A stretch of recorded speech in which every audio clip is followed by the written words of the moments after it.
स्पष्ट वक्तव्य है कि जब तक ऐसे लोगों के हाथ में शासन नहीं जाता है जो नैतिकवान हो, जो मन से ईमानदार हों, सच्चे हों, चरित्रवान हों, दुखी मनुष्य के लिए निस्वार्थ प्यार में वास्तव में राष्ट्र का प्रेम हो, राष्ट्र का चरित्र हो, ऐसे लोग जब तक शासन में नहीं जाते हैं, इस तरह के कार्यक्रम केवल प्रयास।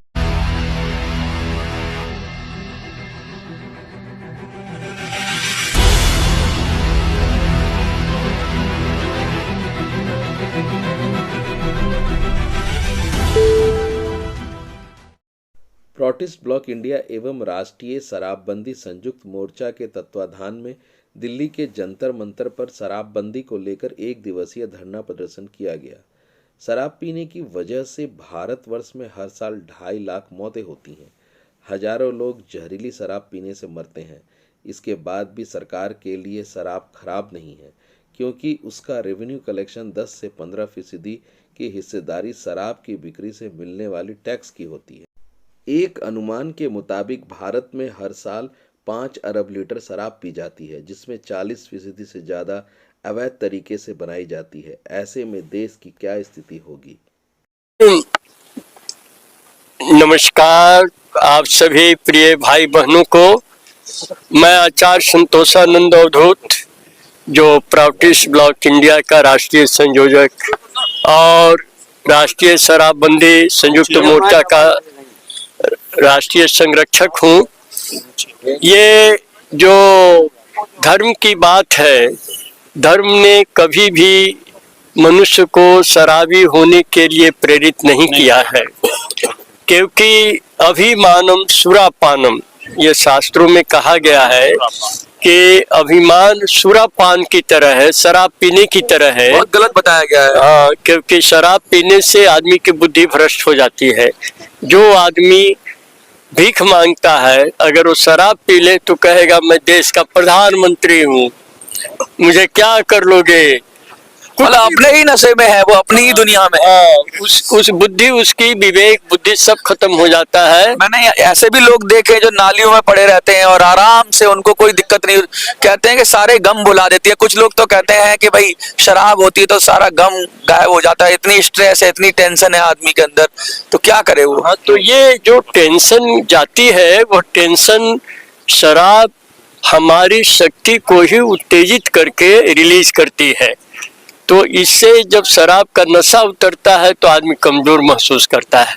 अगर वो टेंशन रिलीज हो जाए और मैं अपनी शक्ति को नहीं खो पाऊं तब तो ठीक है, लेकिन शराब ऐसा नहीं करती है, चाय ऐसा नहीं करता है, कोई भी उत्तेजक पदार्थ ऐसा नहीं करता है, खैनी नहीं करती है, वो हमारी ही शक्ति को उत्तेजित कर देता है। तो क्षणिक आप कह रहे हो, टेम्परेरी लगता है कि टेंशन खत्म हो गई है, लेकिन होती नहीं है। होती नहीं है। अच्छा। तो इसीलिए कहा गया है कि शराब मुक्त जीवन होना चाहिए।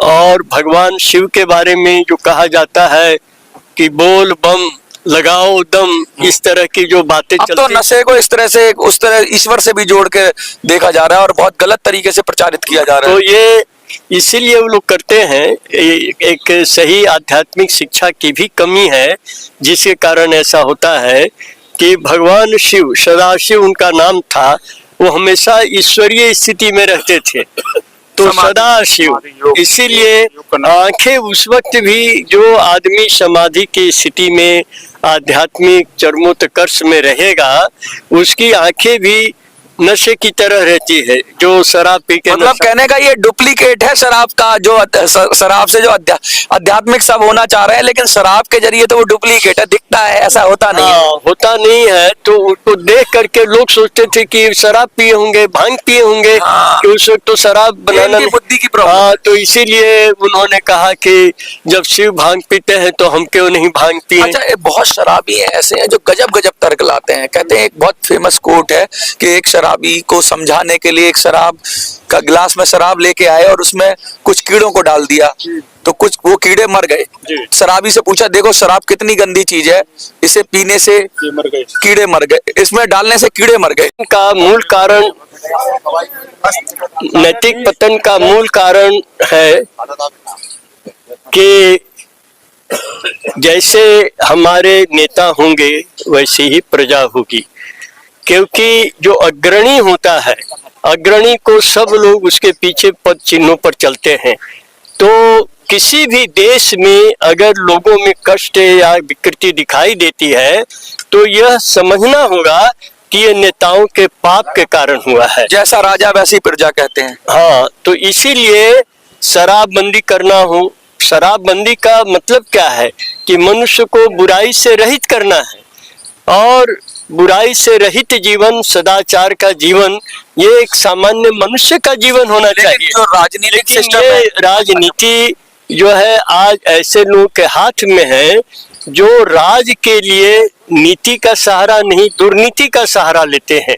इसीलिए मेरा स्पष्ट वक्तव्य है कि जब तक ऐसे लोगों के हाथ में शासन नहीं जाता है जो नैतिकवान हो, जो मन से ईमानदार हो, सच्चे हो, चरित्रवान हो, दुखी मनुष्य के लिए निस्वार्थ प्यार में वास्तव में राष्ट्र का प्रेम हो, राष्ट्र का चरित्र हो, ऐसे लोग जब तक शासन में नहीं जाते हैं, इस तरह के कार्यक्रम केवल ऐसे लोग जा सकते हैं। आपको लगता है एक शरीफ आदमी, एक मूल्य वाला आदमी किसी भी पॉलिटिकल पार्टी में, किसी में भी कहीं एक सेकंड के लिए भी टिक सकता है?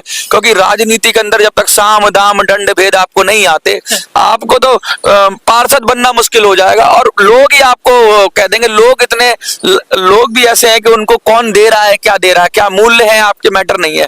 हमको क्या दे सकते हो, क्या शराब दे सकते हो, कुछ लोग मुर्गा दे सकते हो, और क्या 500 का नोट दे सकते हो। जब ऐसे मूल्य हमारी जनता के अंदर है तो कौन सुधारेगा? और सिस्टम भी इसी तरीके का है कि उसमें गरीब लोग। मैंने देखा मधुली में, जो मेरे अच्छे मित्र थे, उन्होंने वो कोई पैसा के बल पर चुनाव नहीं जीते। बांका के, बिहार के लोगों ने कहा कि सर इक्का दुक्का अपवाद है, इक्का दुक्का। आप रियलिटी, आप अपवाद को आप जीवन शैली बनाइए। अच्छा, हाँ, नहीं तो क्या आप चरित्रहीनता को जीवन शैली बनाएंगे? अगर आप नैतिकवानों को हाथ में समाज का दायित्व नहीं दे सकते हैं तो ये सब कार्यक्रम बेकार है आपका। क्या लगता है एक संदेश अगर अपने अंतिम दादा का जो कथन है, वक्तव्य है, वो अपनी जगह ठीक है, लेकिन जो मौजूदा राजनीति का सिस्टम है, जो व्यवस्था है, मैं उसमें ही कह रहा हूँ कि ये जनता को जगाना, जन जागरण बहुत बड़ा कदम होता है, और हम लोग पिछले 6 साल से जन जागरण अभियान